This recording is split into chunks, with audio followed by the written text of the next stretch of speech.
জান্নাতের গন্ধ কি পাওয়া যায়? সুবহানাল্লাহ। আচ্ছা, একটু বলেই দিই মাঝখানে। রাসূলুল্লাহ সাল্লাল্লাহু আলাইহি ওয়াসাল্লাম মেরাজে হঠাৎ সুঘ্রাণ। নবী সাল্লাল্লাহু আলাইহি ওয়াসাল্লাম বলছেন কোত্থেকে আসছে এটা? জিবরাইল আলাইহিস সালাম উত্তর দিচ্ছেন, এটা হচ্ছে ফেরাউনের মেয়ের চুল আঁচড়ে দিত একজন দাসী, যার হাত থেকে একদিন চিরুনি পড়ে গিয়েছিল।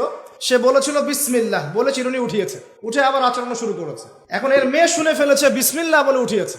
সেই মেয়ে ফেরাউনকে বলল যে আপনাকে বাদ দিয়ে এই দাসী আরেকজনকে ইলাহ মানছে। তখন সেই দাসীকে গ্রেপ্তার করা হলো। তুমি কার উপাসনা করছো, কার ইবাদত করছো? সে দাসী বলছে আমি এক আল্লাহর ইবাদত করি। কে আল্লাহ? যে আল্লাহ আমাকে সৃষ্টি করেছেন, যে আল্লাহ আমার রব, যে আল্লাহ আপনারও রব। ফেরাউনকে মুখের উপর বলে দিল। এবার ফেরাউন তাকে ধরে বলছে ফিরে আসো তোমার মতাদর্শ থেকে, না হলে তোমাকে জীবন্ত আগুনে পুড়িয়ে মার। কি বলছে? আগুনে পুড়িয়ে মার। তো সে ফিরে আসে না। তখন ফেরাউন দেখলো তার সন্তান সন্ততি আছে কিনা। সন্তানরা আমাদের সফট কর্নার না। সন্তানকে ডেকে আনা হলো, দুইটা বাচ্চা, দুইটা কি তিনটা বাচ্চা। বলছে ফিরে আসো, আমাকে ইলাহ বলে স্বীকার করো, না হলে তোমার সন্তানদেরকে আগুনে ফেলে দিব। সেই মহিলা বলছে আমার তো মাত্র 3টা সন্তান, আমার যদি এর চাইতেও বেশি সন্তান থাকতো তারপর আমি ফিরে আসতাম না।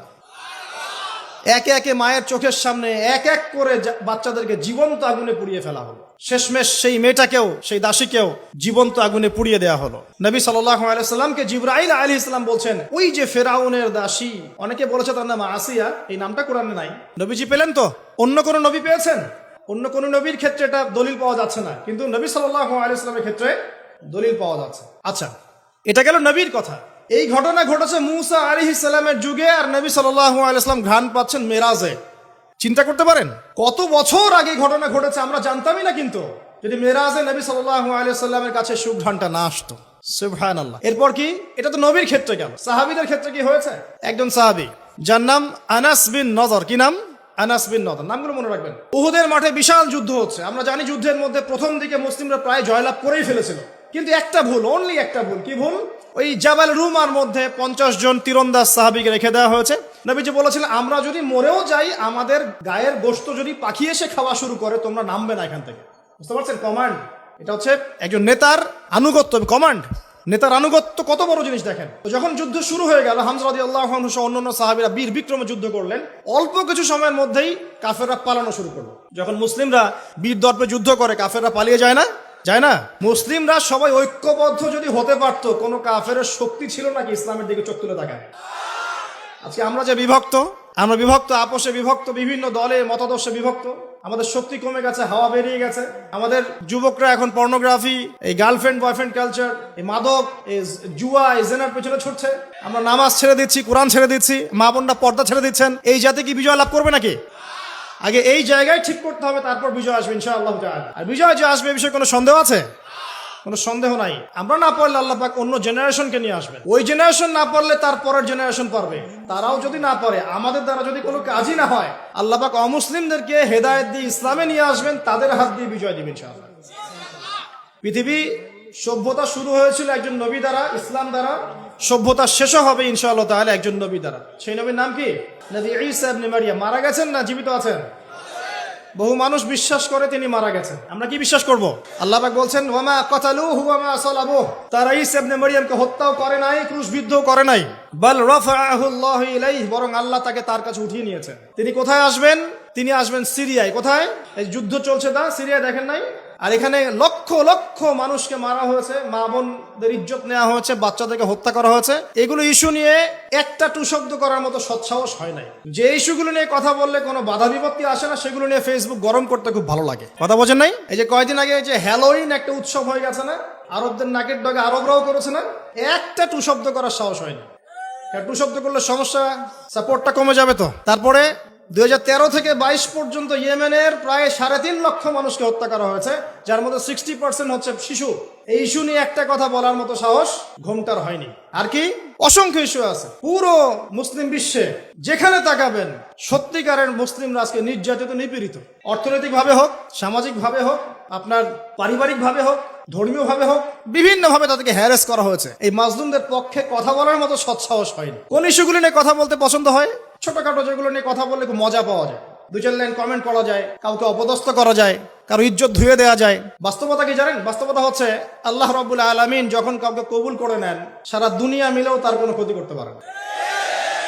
আরেকটা বড় কথা বলি, মানুষের একটা কথা আছে যে স্পিরিচুয়াল প্রেজেন্স, মানে আধ্যাত্মিক উপস্থিতি বলে একটা কথা আছে। মানুষের ব্যক্তিগত প্রেজেন্সের চাইতে স্পিরিচুয়াল প্রেজেন্সটা অনেক বেশি ইম্পর্টেন্ট। কি বুঝাচ্ছি? ইব্রাহিম আলাইহিস সালাম কিন্তু বেঁচে নাই, বেঁচে আছেন, কিন্তু তার আদর্শ কিন্তু এখনো জীবিত আছে। নবী মুহাম্মদ সাল্লাল্লাহু আলাইহি ওয়াসাল্লাম বেঁচে আছেন, অবশ্যই তারা কবরে জীবিত, অবশ্যই সেটা অন্য ইস্যু। আমি পৃথিবীর কথা বলছি। নবী সাল্লাল্লাহু আলাইহি ওয়াসাল্লাম কি আমাদের মধ্যে আছেন? মানে আমাদের মধ্যে কি বেঁচে আছেন? তার আদর্শ কিন্তু মরে যায় নাই। এমনকি আমরা যারা এখন অনেক বড় বড় নেতার আদর্শে আমাদের জীবন করি না, তারা কিন্তু কেউ বেঁচে নাই, বেঁচে আছে, তাদের আদর্শ কিন্তু মানুষ এখনো ফলো করছে। তো এটাকে বলে স্পিরিচুয়াল প্রেজেন্স, আধ্যাত্মিক উপস্থিতি। আল্লাহ পাক যাকে কবুল করবেন, যে হকপন্থী হবে ইনশাআল্লাহ তাআলা, সে যদি ফিজিক্যালি প্রেজেন্ট নাও থাকে, তার আধ্যাত্মিক উপস্থিতি জনগণকে পথ দেখাবে ইনশাআল্লাহ। কথা বুঝতে পারছেন?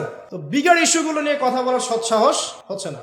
এখানে বলছিলাম যে তোমরা এই জাবাল রুমা থেকে নামবে না যদি আমাদের দেহটাকে পাখি খেয়েও ফেলে। সাহাবীগণ প্রথমে দেখলেন আমরা প্রায় জিতে যাচ্ছি, তারা নেমে আসলেন, বললেন আল গনিম আল গনিম। তখন একটা বিপর্যয় সৃষ্টি হলো। কি বিপর্যয়? খালিদ বিন ওয়ালিদ রাদিয়াল্লাহু আনহু 50 জন ঘোড়সাওয়ারকে নিয়ে পিছন থেকে এই সুযোগে আক্রমণ করলেন। পিছন থেকে আক্রমণ হলো, আর আবু সুফিয়ানের বাহিনী যারা পালিয়ে যাচ্ছিল এরা আবার ইউটার্ন করলো। এই দুই চাপে পিষ্ট হয়ে উহুদের মাঠে সাহাবায়ে কেরাম রাদিয়াল্লাহু আনহুদের মধ্যে প্রায় 70 জন বড় বড় সাহাবী শহীদ হয়ে গেলেন। কতজন? প্রায় 70 জন বড় বড় সাহাবী। তাদের মধ্যে আনসার সাহাবীদের আত্মত্যাগ ছিল বীরত্বপূর্ণ। এমনকি নবী সাল্লাল্লাহু আলাইহি ওয়াসাল্লামকেও সেদিন মার খেতে হয়েছে। দাঁত মোবারক শহীদ হয়ে গেছে, পায়ের মধ্যে আঘাত পেয়েছিলেন, এই ভ্রুর মধ্যে কড়া ঢুকে গিয়েছিল। তার পাশে মাত্র 9 জন সাহাবী ছিলেন যখন তাকে আক্রমণ করা হচ্ছে। একে একে সাহাবীরা শহীদ হতে লাগলেন। তালহা রাদিয়াল্লাহু আনহুর কথা বলা যায়, তিনি নবীজিকে নিজে ঘাড়ে করে নিয়ে উহুদ পাহাড়ের উপর উঠে গিয়েছেন, এত শক্তি ছিল তার গায়ে। আমরা যুব সমাজ কি শিক্ষা নিবে এখান থেকে? এভাবে মাদকের সাথে লাইফ লিড করলে তো হবে না। এভাবে যদি জেনা করলে তো আপনি ফিজিক্যালি স্ট্রং থাকতে পারবেন না, মানসিকভাবে স্ট্রং থাকতে পারবেন না। পর্নোগ্রাফিতে আসক্ত হলে তো আপনার শরীরে এনার্জি থাকবে না। জুয়া খেললে তো ওই রকম সাহাবীদের মতো আদর্শমান হওয়া যাবে না। নামাজ না পড়লে তো আপনার ভিতরে আধ্যাত্মিক শক্তি আসবে না। তো আমাদের যুব সমাজকে এখান থেকে শিক্ষা নিতে হবে। আল্লাহ পাক তৌফিক এনায়েত করুন। এখন সাহাবী উঠিয়ে নিয়ে গেছেন। নবী সাল্লাল্লাহু আলাইহি ওয়াসাল্লাম বলেছেন, তোমরা যদি কেউ জীবন্ত কোনো শহীদকে দেখতে চাও তাহলে তালহাকে দেখো, তার শরীরে প্রায় 60 থেকে 70টা দাগ ছিল, তারপরে তিনি শহীদ হন নাই সেদিন। আল্লাহ পাক তাকে হেফাজত করেছেন। তিনি বলছিলেন, আমি যখন যুদ্ধ করছিলাম, আর রাহিকুল মাকতুম বইটার মধ্যে আছে, আল্লাহ পাক তখন তাকে এত সাকিনা প্রশান্তি দিয়েছেন যে ঘুমে তার চোখ দিয়ে মানে শান্তির ঘুম চলে আসছে। তখন তিনি বলছেন, দুইবার আমার হাত থেকে তরোয়াল পড়ে গেছে ঘুমের চোটে। চিন্তা করতে পারেন, যুদ্ধ হচ্ছে, আল্লাহ পাক তাকে শান্তির ঘুম দিয়ে দিচ্ছেন চোখের মধ্যে। দুইবার অস্ত্র মানে তরোয়াল পড়ে যাচ্ছে হাত থেকে ঘুমের চোটে। তিনি শেষমেশ শহীদ হন নাই। নবী সাল্লাল্লাহু আলাইহি ওয়াসাল্লামকে ঘাড়ে নিয়ে উঠেছেন উহুদ পাহাড়ের উপরে। নবীজি বলছেন, তোমরা কেউ জীবন্ত শহীদকে দেখতে চাও, তালহাকে দেখো, সে জান্নাত ক্রয় করে নিয়েছে। আবু বকর রাদিয়াল্লাহু আনহু বলতেন, উহুদের দিনটা হচ্ছে তালহার দিন। তালহা যে বীরত্ব দেখিয়েছে উহুদের দিনে, সে এই কাজ দিয়েই ইনশাআল্লাহ জান্নাত ক্রয় করে নিয়েছে। কথা বুঝতে পারছেন? প্রত্যেক সাহাবীর এফোর্ট ছিল। তো এই সময়ে একটা গুজব ছড়িয়ে পড়েছিল যে রাসূল সাল্লাল্লাহু আলাইহি ওয়াসাল্লামকে হত্যা করা হয়েছে, এমন একটা গুজব ছড়িয়ে দেওয়া হয়েছে মাঠের মধ্যে। এখন অনেক সাহাবী তরোয়াল নিয়ে বসে পড়েছে যে নবী যদি বেঁচে না থাকেন তাহলে আমরা যুদ্ধ করে কি করবো, এরকম চিন্তা। তখন এই আনাস বিন নাদর রাদিয়াল্লাহু আনহু তিনি ঘোড়া নিয়ে ছুটছেন। পাশে দেখা হয়েছে সাদ বিন মুয়াজ রাদিয়াল্লাহু আনহুর সাথে। কার সাথে? সাদ বিন মুয়াজ, আনসার সাহাবী, বিখ্যাত সাহাবী, যার জানাজার নামাজে নবী সাল্লাল্লাহু আলাইহি ওয়াসাল্লাম বলেছেন যে 70,000 ফেরেশতা জানাজার নামাজে উপস্থিত ছিল। সুবহানাল্লাহ। কোন সাহাবী? সাদ বিন মুয়াজ। মনে রাখবেন এগুলো। আমাদের যুবকদেরকে, আমাদের আইডলদেরকে তো চিনতে হবে, আমাদের অরিজিনাল সুপার হিরোদেরকে চিনতে হবে না। আমাদের সুপার হিরো কি নেইমার, মেসি নাকি? এইসব অহেতুক কাজে সময় নষ্ট করবেন না। টোটালি ওয়েস্ট অফ টাইম, সময়ের অপচয়। জুয়া খেললে অর্থের অপচয়, আপনার যৌবনের অপচয়। সবচেয়ে বড় কথা হচ্ছে হায়াতটা নষ্ট হয়ে গেল। হায়াত নষ্ট হয়ে গেল। হ্যাঁ, খেলবেন, আমি তো খেলার পক্ষের মানুষ নাকি। খেলবেন যে খেলাতে আপনার ফিজিক্যাল উপকার আছে, ফরজ ওয়াজিব তরক হচ্ছে না। খেলতে গিয়েছেন, নামাজ মিস হলে খেলা চলবে না। ফিজিক্যাল স্ট্রাকচার ঠিক রাখার জন্য, স্ট্যামিনার বাড়ানোর জন্য, ফিজিক্যালি ফিট থাকার জন্য আপনি কায়িক খেলা কিছু খেলতে পারেন। এই খেলাগুলোর মধ্য দিয়ে আপনার ফরজ ওয়াজিবকে তরক করা যাবে না। এগুলো খেলা দেখতে বসলে আমাদের কোনো উপকার আছে? ফিজিক্যাল খেলছে ওরা আর আমরা গোল গোল করে চিল্লাচ্ছি, কোনো উপকার আছে? জাস্ট একটা চোখের ক্ষুধার, কিচ্ছু না। অথচ আপনি যদি সকালবেলা উঠে 10 রাউন্ড দিতেন পদ্মার পরে, উপকার ছিল। আধা ঘন্টা আপনারা যদি ফুটবল খেলতেন। একটা আয়াত থেকে কথা বলা শুরু করি। সূরা হুজুরাত পড়বেন, সূরা হুজুরাত। এই সূরার প্রথম 4টা আয়াত পড়লে বুঝতে পারবেন আল্লাহ রাব্বুল আলামিন সাহাবীদেরকে শিক্ষা দিচ্ছেন। কাদেরকে? নবীর সাহাবীদেরকে শিক্ষা দিচ্ছেন যে যখন রাসূল সাল্লাল্লাহু আলাইহি ওয়াসাল্লাম কথা বলবেন, তোমরা তার কণ্ঠস্বরের উপরে তোমাদের কণ্ঠস্বর নিয়ে যাবে না। যদি রাসূলের কণ্ঠস্বরের উপরে তোমাদের গলার ভয়েস চলে যায়, তোমাদের আমল ধ্বংস হয়ে যাবে, তোমরা টেরই পাবে না। এখন রাসূলের কথাগুলো কারা বলেন? আলেম ওলামারা, দ্বীনের দায়ীরা, মুআল্লিম মুবাল্লিগরা। যে মজলিসে কোরআন এবং সুন্নাহর কথা হবে, আল্লাহ এবং তার রাসূলের কথা হবে, সেখানে উচ্চস্বরে কথাবার্তা বলা যাবে না। এটা আমার মত। এটা সরাসরি কোরআনে নাই, কিন্তু আমার মত এটা। উচ্চস্বরে অপ্রয়োজনীয় কোনো কথা চিৎকার চেঁচামেচি করা যাবে না। আমরা এখানে ইতমিনানের সাথে বসবো, হয়তো 1 ঘন্টা আলোচনা হবে। এই 1 ঘন্টা আমরা আপোষে কোনো কথাবার্তা বলবো না ইনশাআল্লাহ। মোবাইল ফোনে এত ব্যস্ত হওয়ার কোনো প্রয়োজন নাই। রেকর্ড হচ্ছে, আমাদের অফিসিয়াল মিডিয়া আছে ইনশাআল্লাহ, সময় মতো ইউটিউবে পেয়ে যাবেন ইনশাআল্লাহ। টেনশনে কিচ্ছু নাই। তখন ডাউনলোড করতে পারবেন, শেয়ারও করতে পারবেন।